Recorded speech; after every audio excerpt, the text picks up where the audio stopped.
Cornelius Caesar was born in 1795. He is the first son to Theodosia and Julius Caesar. As a child, he loved to read and write. His passion never faded as he aged. He wrote everywhere he went. He fell in love with a girl named Mary. They were married in 1810. They adopted a kitten named Alfred and a cat called Winston. In 1811, they had a little boy. They named him Apollo. Cornelius adored his son. They were always spending time together. He wrote the children's book based off Apollo. It was called My Love Apollo. He read it to him every night. He also wrote many poems about his love for his wife. He had also written a biography about his mother and her inventions. It was titled Theodosia, a Brilliant Inventor. In 1817, Mary and Cornelius found out they were pregnant. Apollo was excited to learn he was going to be a big brother. Mary loved reading his books to her unborn child. So Cornelius decided to write a book for the baby to express their excitement. One morning he awoke and felt incredibly ill. Despite feeling ill, he managed to finish the book. He didn't feel any better during the day. Mary held him as he collapsed in her arms. She didn't know what was wrong with him. When he stopped breathing, she knew there was nothing she could do. Cornelius died in 1817 at 22 years old. His sudden passing gravely affected the family. Apollo was so young he didn't understand why his father wasn't coming back. Mary had an early labor due to the stress of it. She had a little girl. She named her Canella after her father. Canella was a very sensitive baby.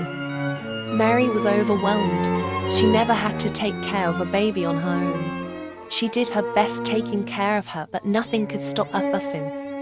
It was very rare when she was quiet. Mary had also become insecure about the weight she gained after birth. One day, Mary received a visit from an old friend. Her name was Danica. The two of them connected better than they ever did.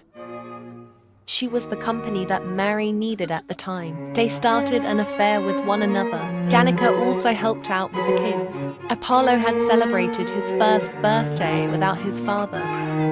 Every day he read the book Cornelius wrote for him. Canella had also grown a bit. They played together a lot. Sometimes Canella would be aggressive. In 1826, Mary got sick. Apollo was devastated to see his mother in such condition. When she died, she was buried next to Cornelius. Apollo couldn't believe he lost another parent. Before Mary passed, she gifted Canella the book her father wrote for her before he died. It was called Made with Love. She was comforted by her cat Alfred. Danica stayed with them for a while as they grieved. She told Canella stories about her mother and what a wonderful person she was.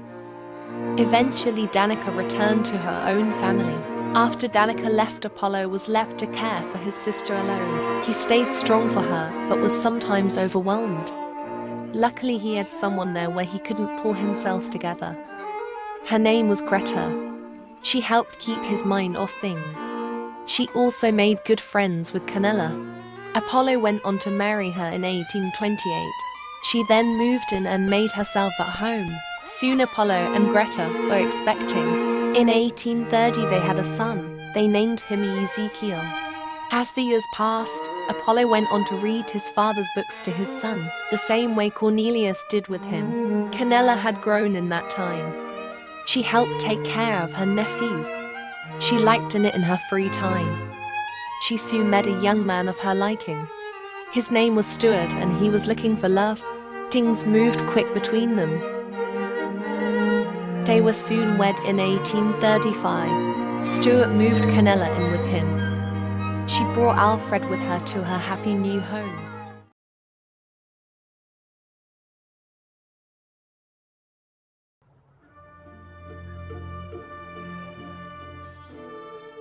Author Caesar was born in 1796. He is the second son to Theodosia and Julius Caesar. Ever since he was a boy, Author has been fascinated with science. When he was 15, his mother had invented the first ever robot. It was called Caesar CTN. It was originally designed to cook, clean, and care for children. Author was fascinated by the robot, but that soon grew into infatuation. In 1813, Author went away to attend Brightchester University. There he studied science and made friends. He met a man by the name of Benjamin Miller. The two of them were good friends. As they spent more time together, they grew even closer. Although things between them were exciting, Author's heart still belonged to Caesar. He knew the robot was waiting for his return. Despite his relationship with Benjamin, Author still focused on education. He studied at the library a lot. He wanted to be an even greater inventor than his mother. He had eventually returned home in 1818, the same year his mother passed. There is where he found Caesar down in his mother's lab. It had been in that room for years, but he managed to fix it. Things went back to the way they were between them. He experimented in his mother's old lab the same way she used to. A few months later, Benjamin came over to visit. Author invited him in where Benjamin unexpectedly made a move on him. Caesar was very upset by it. This prompted Author to break things off with Benjamin. But that wasn't enough for Caesar. Benjamin had returned later that week and confessed his love for Author. Caesar had caught the two together and followed Benjamin out. Caesar had threatened him, and that was the last time Benjamin came over. Author continued his experimenting at home. From then on, whenever a friend came over to visit, they would mysteriously disappear. Author ended up spending most of his time inventing. He wanted to create an even better version of Caesar CTN. It took months to manufacture. With all that time he spent building, he neglected what he already had. Eventually, Caesar was forgotten. A new robot was born. Author called it Caesar 2000. It was everything Author wanted and more, designed purposely for his pleasure. Author also had other inventions that he was proud of. He had become interested in the idea of a new life outside of their world. He spent years looking for proof and even built a machine to communicate through. One night he was lured outside by a strange light. He was returned hours later, having discovered aliens. He was so excited he told everyone aliens were real, but he wasn't believed. People believed he was more crazy than anything. Author was frustrated with people's closed minds. He started to feel very ill. He also noticed that he was bloating very badly. One morning in 1837, he experienced a pain in his stomach that came with a surprise. Somehow, Author had given birth to a child. The child had green skin, much like the aliens he had encountered. Author was in such a state of shock about the child he never gave him a name. Author reprogrammed Caesar to help take care of the child. He was excited to finally have proof of alien life and showed everyone. Unfortunately, they didn't react the way Author expected. A panic word spread around town about aliens coming to invade. Author started to realize the mistake he had made very quickly. So they went home and went to bed. That night, some angry townies showed up to his doorstep. They demanded that Author hand them the child. He refused, knowing they wanted to harm the baby. He kicked them off of his property, but he knew they would return with more people. The next day he packed everything and left. They got on a boat and fled the country. They moved into a small home and kept a low profile. There the child was finally given a name, Edgar. Author kept Edgar hidden from the world in fear that he wouldn't be accepted. He taught Edgar about science and technology. He was growing to be a brilliant young man. But the older he grew, the more he wanted to see the world for himself. In 1848, Author had passed away of an unknown illness. He was buried in the yard. Edgar and Caesar were all that was left of him.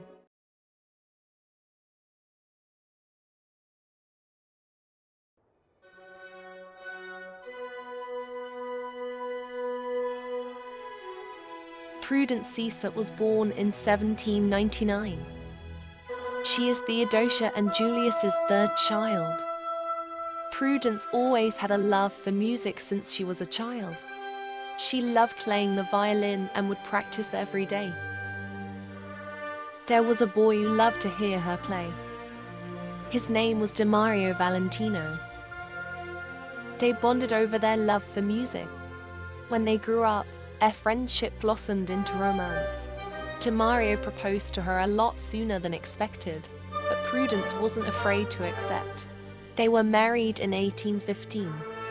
She played music for him every day. Prudence met his brothers, Giuseppe and Alfredo. She learned their family had a business that Demario was now in charge of. It was a business of organized crime that made him tons of money. Prudence performed during his business meetings. His brothers worked for him, along with a few others. The business wasn't always pretty. Some people wanted to hurt Demario. Their attempts exposed Prudence to a side of him she's never seen before. Demario promised to always protect her no matter what. In 1820, Prudence discovered she was pregnant. They were excited to have a new addition to their family. They set up a nursery as they prepared. One afternoon while they were out, Demario was murdered in front of her. Prudence tried to call for help, but he couldn't be saved. He was gone. Demario Valentino passed away in 1820 at the age of 23. His brothers were there for Prudence when she needed them. She had later returned home a widow. Although Demario was gone, the business still remained and it was left in her hands. Alfredo and Giuseppe were her right hands in the business. But it was extremely hard for her to move on. Sometimes the business was overwhelming. Every morning she would stare at their portrait. She missed him more than ever. She would visit his grave and play the violin just like she always had. His brothers would check on her often. She even received visits from her siblings. Demario's brothers were there for her when she gave birth to her son. She promised Demario she'd name the baby Romeo if it was a boy. Romeo was the first good thing since her husband's death. Alfredo and Giuseppe were around to help with the baby when she needed it. She played the violin for him the same way she did for his father. As Romeo grew older, his family prepared him to one day take over the business. He was going to be a good leader.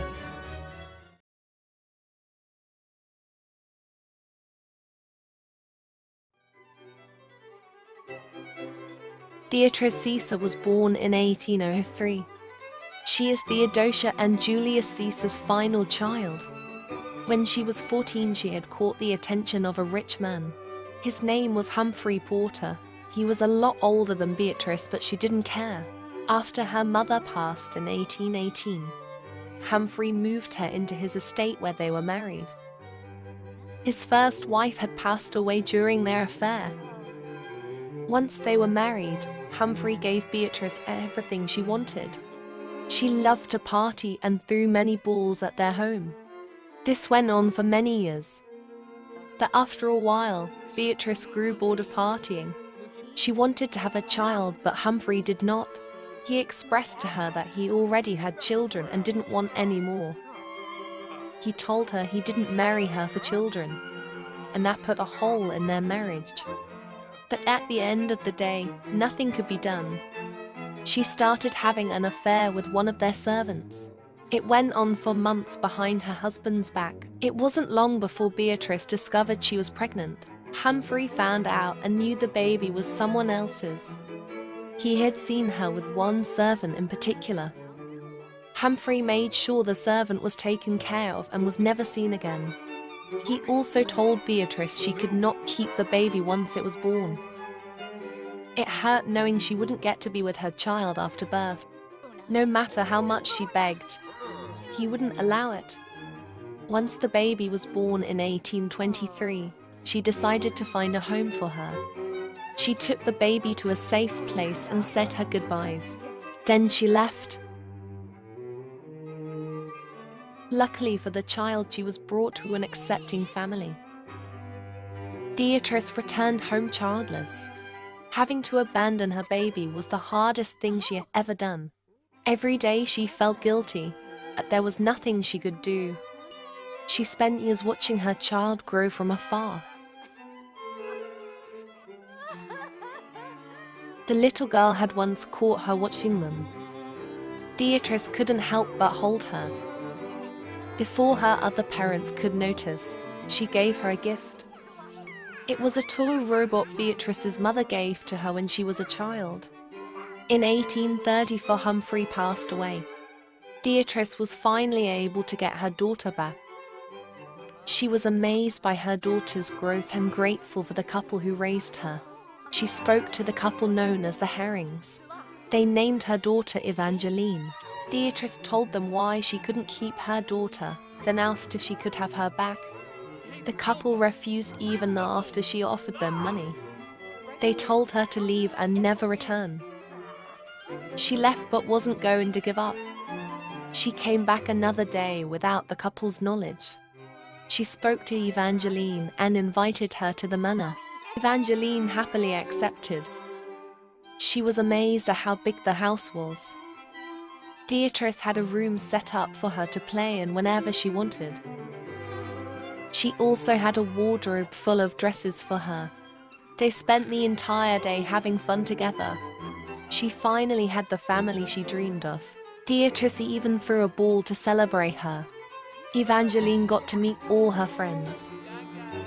She also learned to dance. But by the end of the night, she started to feel homesick. Beatrice revealed that she was her real mother and wanted her to stay. Evangeline didn't take the news very well. Beatrice managed to calm her down and tuck her in for the night. She hoped the morning would be better. Unfortunately, Evangeline was still upset. Later that day, she threw a fit. She screamed and hollered for Beatrice to return her to her family. Knowing she wouldn't stop, Beatrice brought her to the same place she left her as a baby. The couple was relieved to see their little girl again. Evangeline was happy to be back home. It was melancholic to give her little girl away again. But seeing Evangeline happy made her happy. Beatrice promised the family she would never return. Despite the hole in her heart, she tried to be optimistic. Maybe she'd see her again. Someday.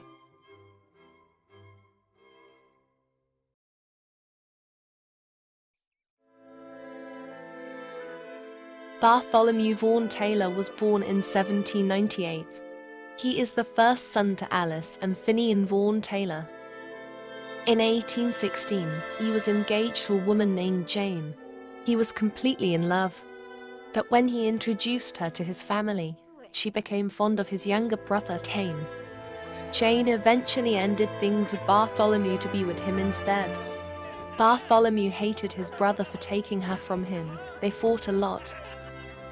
He started drinking to cope, but nothing helped. Bartholomew was so envious that he poisoned Cain to get her back.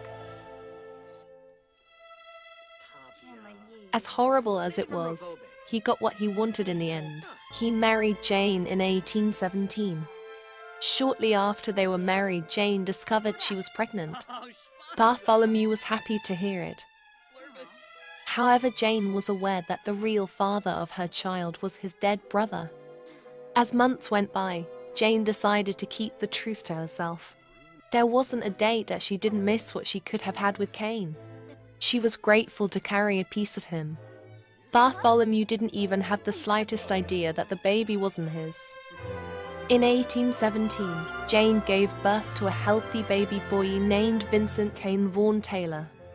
Vincent was everything Jane could have asked for. He was perfect. He was a very calm baby and rarely cried. Even as a toddler, he was extremely well behaved. Jane had become pregnant again in 1819, but had a miscarriage. Every pregnancy after was a miscarriage. As Vincent grew older, his behavior started to change. He started to rebel. No matter how many times Bartholomew would scold, Vincent continued to start trouble. This sparked many arguments with Jane. She didn't like how hard Bartholomew was on him. He was her perfect little angel. She never stopped visiting Cain's grave through the years. Bartholomew had once followed her there. He had overheard her worry that he would find out that Vincent wasn't his. Bartholomew was infuriated to discover that his brother had gotten his wife pregnant before he died. But Vincent's behavior started to make sense. He was just like his father. Now that Bartholomew knew the truth, he was more frustrated with Vincent. He reminded him of the brother he hated. This time there was nothing he could do about it. It was his brother Cain who had the last laugh in the end.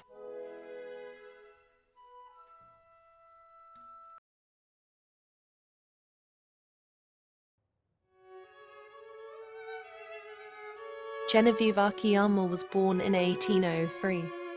She is Evelyn and Thomas Akiyama's first child. Growing up, she inherited her father's love for acting. Since it was his profession, he taught her everything he knew. Her father believed in her and promised to get her a spot on stage as the first female actor. Unfortunately, her father had passed away before getting to do so. When she was 17, she met a boy named Dmitri Harbour. They fell in love and were married in 1820. Genevieve never stopped acting despite never getting a role. In 1825, Genevieve was expecting. She gave birth to a little girl named Charlotte. Having her around gave Genevieve a new purpose outside of acting. She still found a way to practice when she could. She truly believed she would get hired. She even practiced monologues with Dmitri. In 1827, she was pregnant once more. She had another girl named Coraline. Genevieve and her husband were very busy parenting. Dmitri adored his little girls, while Genevieve wasn't as close with them. She picked on Charlotte the most. Charlotte never understood why her mother was so cruel. She always did what she was supposed to, and she was kind to everyone. Her father wasn't so mean. She wished her mother was the same. Genevieve was just angry with the world and took it out on her. Dmitri had soon had enough of her outburst. He told her she needed to stop wasting time on a silly dream and be a loving mother to her children. But Genevieve refused to listen. In fact, she only grew angrier. It was that rage that brought her to do the unthinkable. One night in 1835, she prepared dinner for the family. Charlotte helped set the table so they could eat. But once dinner was ready, she noticed something off about her food. She pretended she was ill, then excused herself from the table. Later, when Dmitri went into the room to tuck the girls in, he noticed she wasn't in her bed. He searched everywhere for her.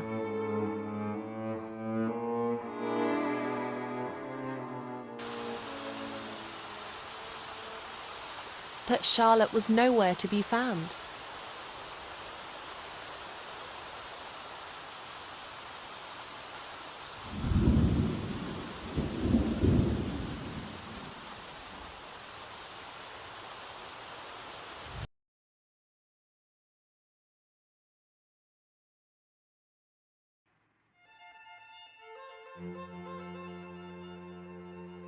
Augustus Akiyama was born in 1804. He is Evelyn and Thomas Akiyama's second child. As a child, Augustus became fascinated by music. He taught himself how to play the piano at just 10 years old. As the years went on, he started composing. In 1820, he met a girl named Lindsay, who was intrigued by his talents. The next year they were married. Augustus went on to compose more symphonies. His most precious sheet of music was the one he was making for his wife. He planned on surprising her with it when it was finished. However, in 1832, Augustus's other symphonies became popular. He was asked to perform at many events and started to get a lot of recognition for his work. He even had a few admirers. With all that going on, he was too busy to finish his other projects. Still, he made sure to work on them whenever he was free. Lindsay wasn't allowed to accompany him when he worked, so she remained at home. But she was always entertained. Having a talented husband had its perks. Despite what she did when he wasn't home, Lindsay never made it seem like she was unfaithful. She still loved him all the same. Lindsay was infertile, so the two of them never had any children. That never bothered Augustus. He didn't want kids. In 1840, he finally finished composing his symphony in dedication to his wife. Lindsay loved it. The symphony brought them closer than they've ever been. Later in 1847, Lindsay had gotten seriously ill. Augustus tried to help her as much as he could, but her death was inevitable. She had eventually become too weak to stand on her feet. Augustus felt helpless watching her slowly die day by day. He stayed by her side until she passed away in 1848. After her burial, he received several visits from men who claimed to have had an affair with her. Augustus was enraged that people would make up such lies. No matter how many men claimed to pursue her, he never believed them. Augustus had a difficult time coping with Lindsay's death. He drank a lot. He continued to compose music and made history with his symphonies. He later died in 1858. He was buried beside his wife, who he believed was never unfaithful.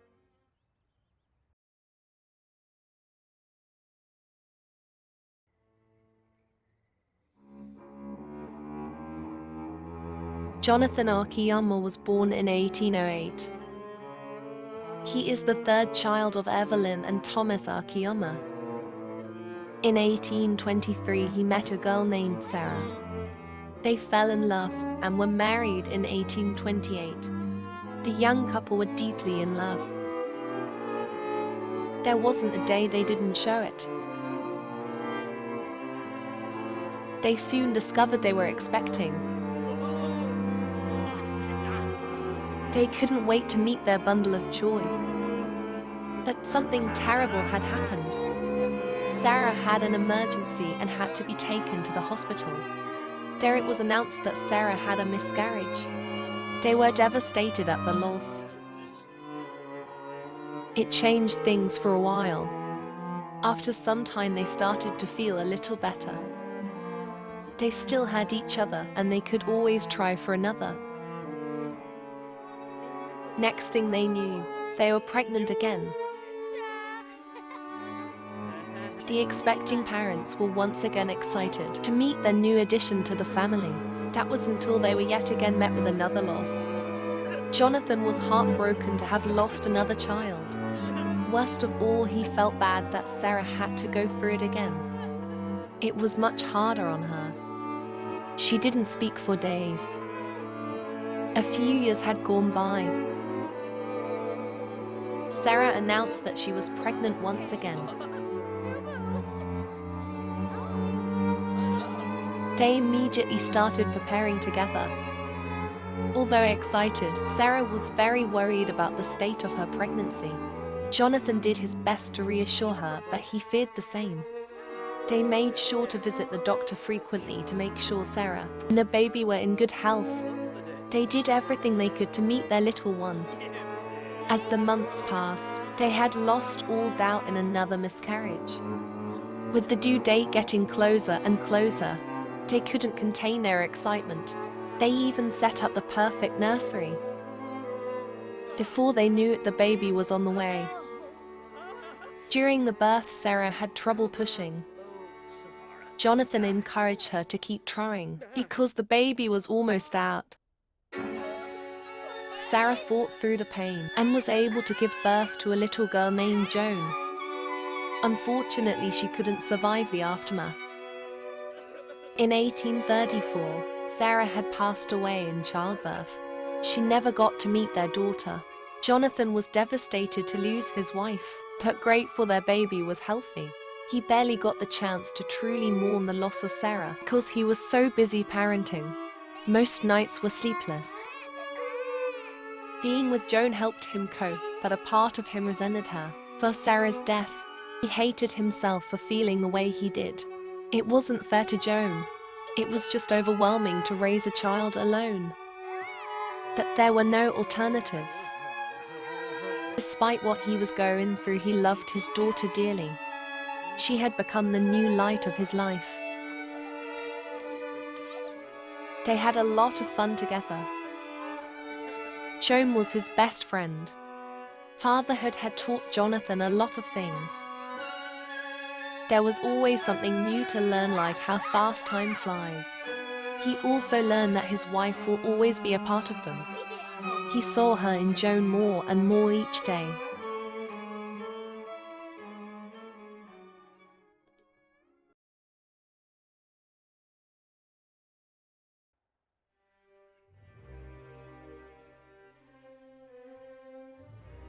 Victoria Crawford was born in 1823. She is Evelyn's fourth child and Franklin's first.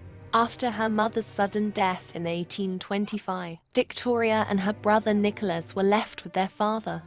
Franklin managed to take care of them for a while, but they were soon cared for by the house servant. Franklin was too busy with other things to care for them. Evelyn had died so early in their lives, the children couldn't comprehend her absence. As the years went on, the kids saw their father less and less. Their servant Mona had become their only guardian. Victoria and Nicholas were close with one another. She was very protective over her little brother. They were best friends. However, that changed in 1831. Nicholas had gotten sick. What started off as a cold became something much worse. Nicholas spent most days in his bed after the doctor revealed he could not be helped, since he was too ill to get out of bed. Victoria had no choice but to play on her own. Eventually, Nicholas was so ill they could no longer share a room. They were completely separated from each other. Mona was there to comfort her, but a lot of her time was spent caring for Nicholas. Sometimes Victoria would sneak into his room to see him. She even brought him some toys to play with. Nicholas was grateful and played with it whenever he had the chance. Franklin was extremely stressed about his son's illness. He was tired of losing everyone he loved. A year passed and Nicholas's condition was only getting worse. Mona soothed him in his final moments. That was all she could do. Nicholas Crawford passed away in 1832 at 7 years old. Victoria couldn't believe he was gone. Franklin drank even more after his death. It was very hard on him. But all that drinking soon caught up to him. Victoria had to watch illness take another loved one. She had never seen her father cry before then. Franklin tried to stay positive with her. He didn't want her to see him in that state, but she knew what was next for him. Mona helped as much as she could. However, Franklin preferred she keep Victoria's spirits up. She wanted to find a cure for the diseases that took her mother, brother, and soon her father. In the midst of her research, Franklin had passed away. In 1830, Franklin passed at the age of 57. With Franklin gone, the estate and the enslaved were put up for sale. Since her older siblings wanted nothing to do with her, Victoria had no one. Mona said her farewells before Victoria was taken away. She was brought to an orphan home for girls. Life at the orphanage was very different from what she was used to. Their rules were strict. Misbehavior was never tolerated. The caretakers there were kind, for the most part. Victoria still wanted to find cures for diseases. As she got older, she studied more and more. But she was getting to the age where she could no longer stay at the orphanage. At 15, girls were forced into homes to serve. So the day before her 15th birthday, she ran away. She ran for a while before she was exhausted. She collapsed just outside a manor. Luckily for her, the owner was kind. Victoria later woke up in a very nice room. She found the man who helped her and introduced herself. The man's name was Gustavian Morty, and he was a vampire. Victoria apologized for her mishaps and explained her situation. Gustav reassured her that she could stay for as long as she wanted. So, she went along and made herself at home in this strange new place. Victoria continued to research medicine as time went on. Gustav noticed her intelligence and admired her ambition. He bought her all the material she needed for her research. With his support, she was able to create a cough syrup to reduce a common cold. Eventually, the pair started to fall for each other. In 1841, Gustav and Victoria were married. A few years later, Victoria was pregnant. She gave birth to a little girl named Isabella in 1845. Victoria's cough syrup helped thousands and became the #1 medicine used in the country.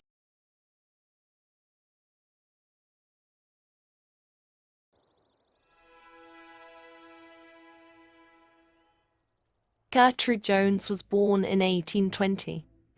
She is Margaret and John J. Jones's only child. In 1838, she married a man named Charles and was given the surname Hathaway. The couple were deeply in love with one another. Charles was a very charming and likable young man.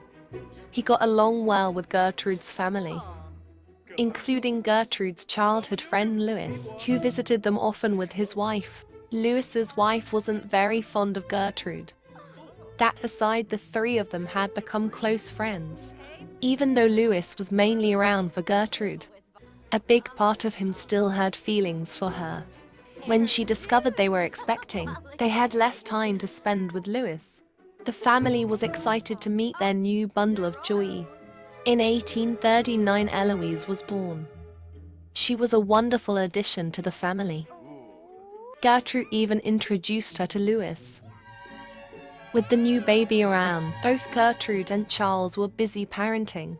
One night, Louis invited him out for drinks. As tired as he was, he agreed to spend some time outside the house.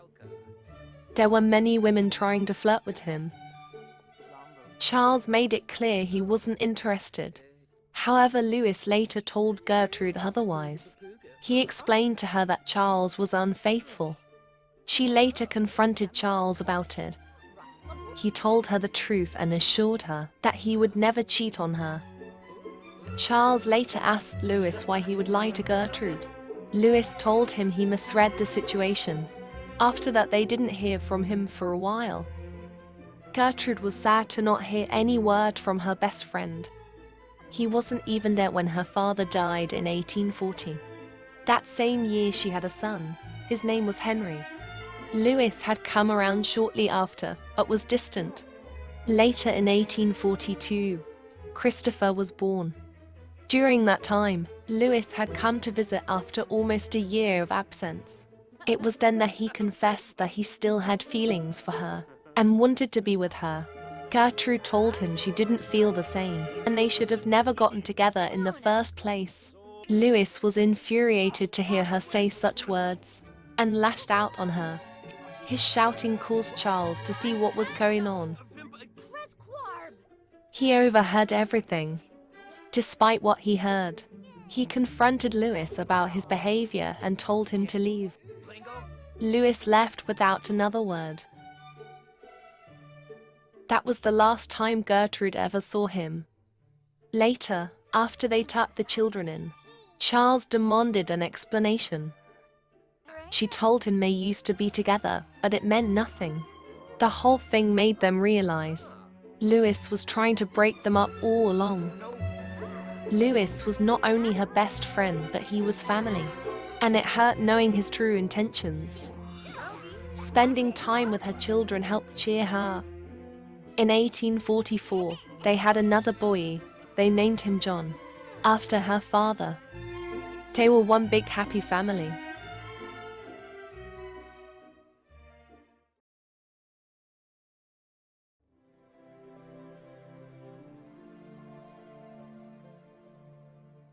Muriel Todini was born in 1806.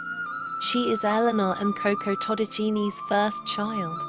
It had been a few years since they settled into their new home. By then the family was thriving in crops and livestock. They even had a couple of horses. Muriel helped take care of the animals as she always did. She also tended to the garden and cooked when Eleanor wasn't available. Of course, her other siblings had the same chores. But Muriel would wake up at the earliest to tend to the farm. She spent most of her time with the animals, specifically with her horse Freya. Muriel often took her on rides around the area. It had soon become a part of her routine. Horse riding felt freeing for her. During this time, her younger sister Winona had found love. The young man had kindly asked for her parents' blessings. They were married that year. Winona had moved out shortly after, but stayed in the neighborhood. After Winona was married, Coco and Eleanor decided to talk to Muriel about marriage. Muriel had many other things to think about than that. She also didn't want to leave the home they built together after what they went through to get there.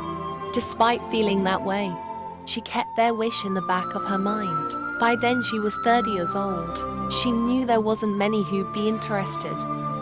So she kept living her life the way she had been, and accepted that she may never be married. That was when she met Konakatoko Chavos. They shared the same love for horse riding.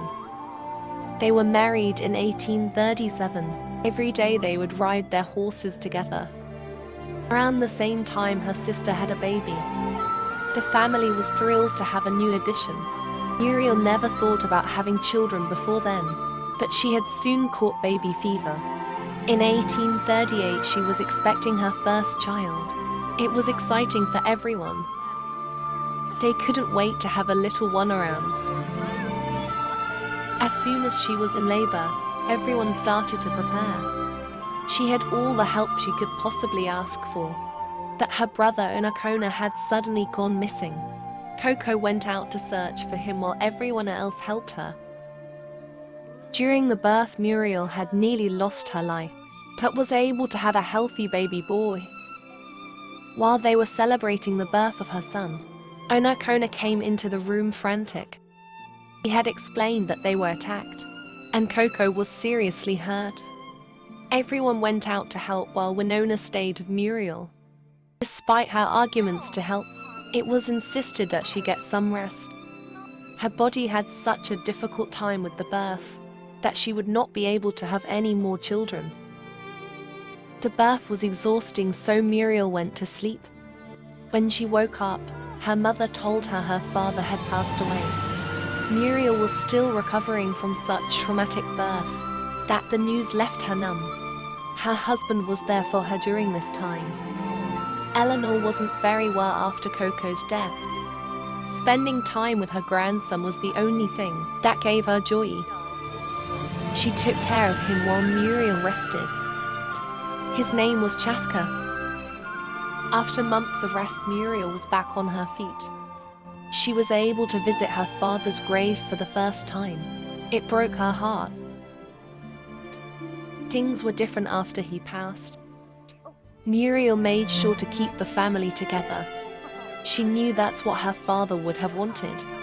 She still made the time to take Freya for a ride. There wasn't a day she didn't.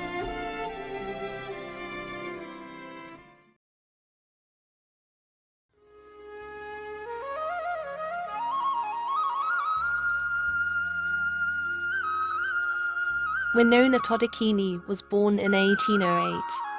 She is the second child of Eleanor and Coco Todini. In 1836, she met a man named Poco Dissonance. They were married that year, where Winona moved in with him and his family. She lived there with his mother, father, and younger sister. Winona settled quite well in her new home. In 1837, she discovered she was expecting. She gave birth to a beautiful baby girl named Tynita. Tynita was the firstborn on both sides of the family, so everyone was excited to meet her. Winona brought her along for their nightly storytelling by the fire. At home, Poco's family helped with the baby as much as they could. They were a big help. That next year, Winona's older sister Muriel was having a baby. Winona had come over to support her during the labor. When everyone left to investigate her father's incident, Winona agreed to stay with her sister. Her sister had a very difficult birth, and she didn't want her to feel any more stress. But she was extremely worried for her father. After Muriel went to sleep, she waited for everyone's return. Muriel's husband had come back and told her father did not make it. Winona was devastated and blamed Onakona for him being out there in the first place. Onakona argued with her as if his excuse was reasonable at all. Eleanor stopped them before the argument could get any louder. Winona hated how calm she was. She told Winona to go home and get some rest. But Winona could not sleep that night knowing her father was gone. Poco was there to comfort her in her grief. The death was really hard on her. After her father's passing, Winona stayed at home for a while. She would only visit her family on certain occasions. She loved her family and wanted her daughter to spend time with them. But Winona was still upset with her brother. She blamed him for her father's death. Still, she didn't let her feelings get in the way of spending time with everyone else. Later in 1840, Winona had another baby girl. Her name was Chilali. She introduced her to the family, while Taya and her cousin Chaska got to play together. They also had their first night of storytelling since Coco's passing. In 1842, Winona was pregnant once more. She had given birth to twins, Ohansi and Shalaya. With the small children running around, there was never a boring day. Winona was slowly starting to come around the family again. She missed spending time with them. She spoke to Ona for the first time in years and apologized for her behavior. Ona was relieved to hear that and forgave her. For the first time in years, everyone was able to enjoy each other's company without any tension. With all the love they share for one another, the family was whole once again.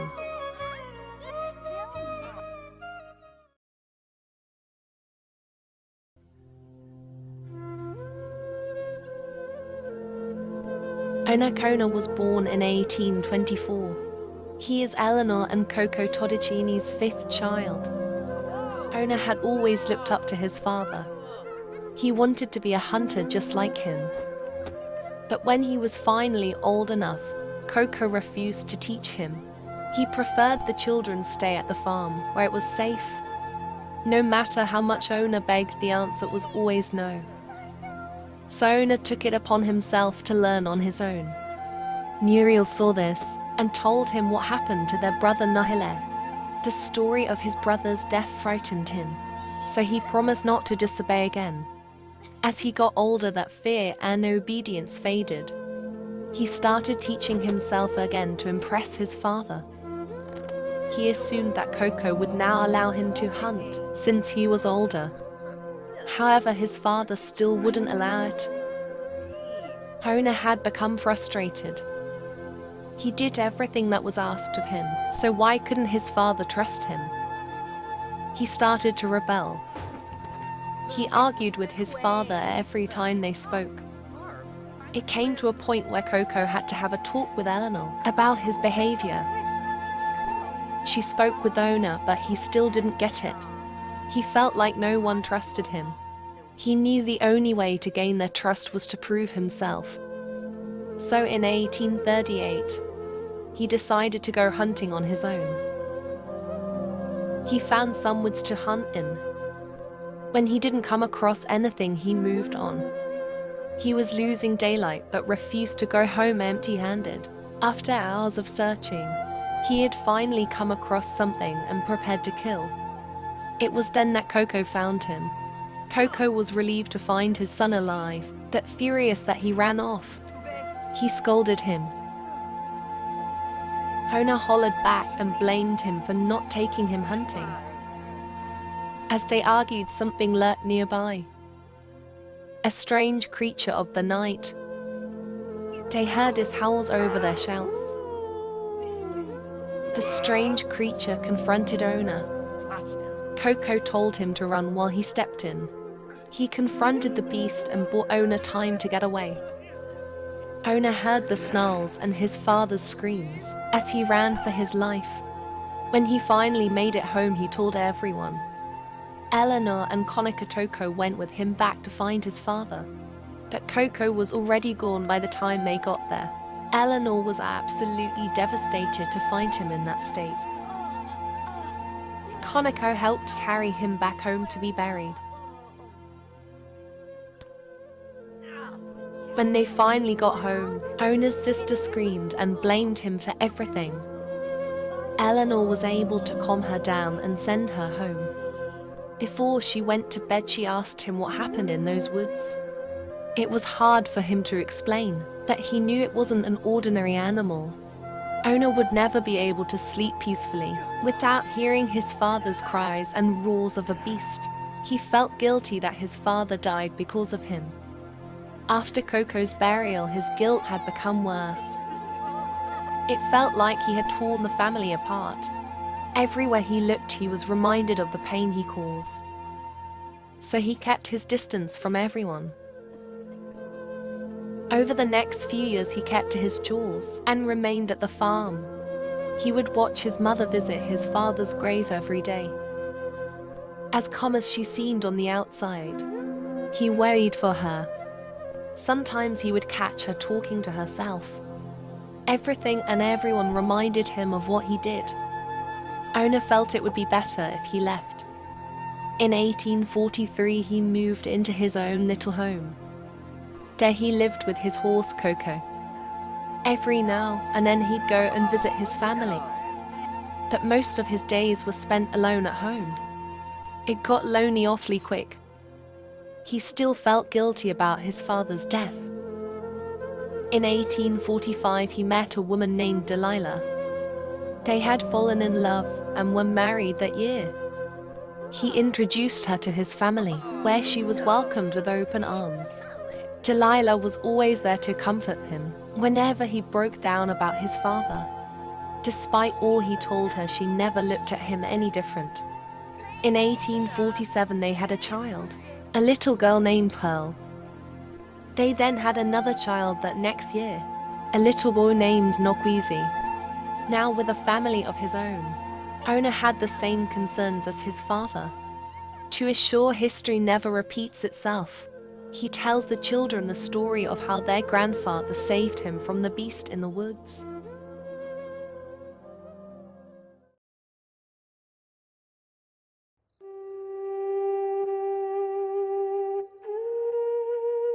Duce Todini was born in 1829.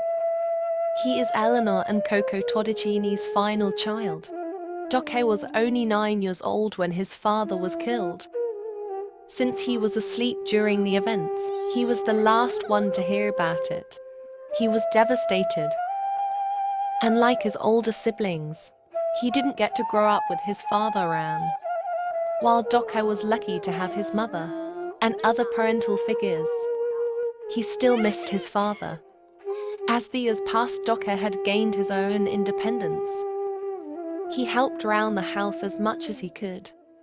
He and his nephew Chaska were close. Chaska was like a little brother. Duce helped him practice horse riding. They practiced every day. Their stories by the fire had become more popular with their growing family. They gathered for stories every week. For every gathering, his mother cooked something special for everyone to eat. His favorite treat was her jars of germ. It inspired him to make a drinkable version. Eleanor helped with the recipe. When it was finally done, she was the first to try. Everyone loved how smooth it tasted. So Ducker made more with different fruits. Eleanor was always the first to try. She was his biggest fan. She told him to start selling the drinks, but he wanted to keep it within the family. In 1848, they experienced a harsh winter. Eleanor had gotten sick and could not recover. She died that year. After her funeral, Ducker decided to fulfill her wishes and start selling his drinks. He didn't sell much at first, but people were soon lining up to get a bottle. As soon as he got home, he made more to sell the next day. Eventually, his sales had him coming home with heavy pockets. At family gatherings, he would serve his best. They also loved hearing how he got the idea to do it all. With his booming business, Ducker had become quite popular in town. A young woman had caught his eye. Her name was Marisol. She was his first love. At just 19, Ducker had everything he could ask for. He was able to provide for his family and still have money left over for himself. One day while he was out, a man named Roberto promised him that he could make his business even greater. Ducker liked the idea of his business being more known and agreed. He happily signed the contract. All he had to do was make the drinks and Roberto would do the rest.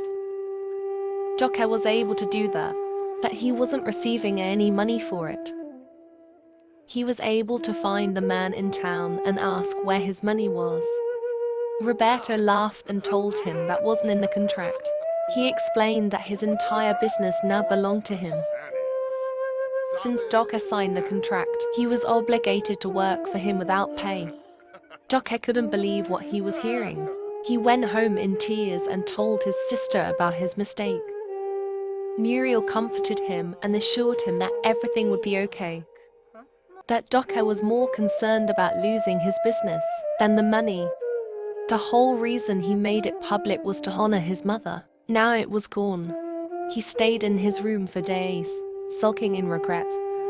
During this time, Marisol had suddenly moved away with her family. She didn't even get to tell him goodbye. His siblings came over to make him feel better. They all assured him about his mistake. His brother Ona had also given him an idea. Ducker decided to continue working for Roberto and made more drinks. No one knew his recipe, so it would be impossible to recreate it elsewhere. As usual, Ducker gave Roberto the product to sell, but the people didn't seem interested in the drinks anymore. Everyone said it had a bad aftertaste. The man was so embarrassed to own such thing that he destroyed the contract. Everything was once again in Dutch's name. He decided it would be best to keep the drinks within the family. Perhaps in the future he'll sell it again. For now he was happy again. In 1855 he was married. The woman's name was Esmeralda. Ducker loved her more than anything. They had 3 children together. A little girl they named Marisol, after his first love in 1857. Felipe, who was born in 1859. Then Javier. He was born in 1861. They stayed at his family's house with his sister and her family. There he lived happily for the rest of his days.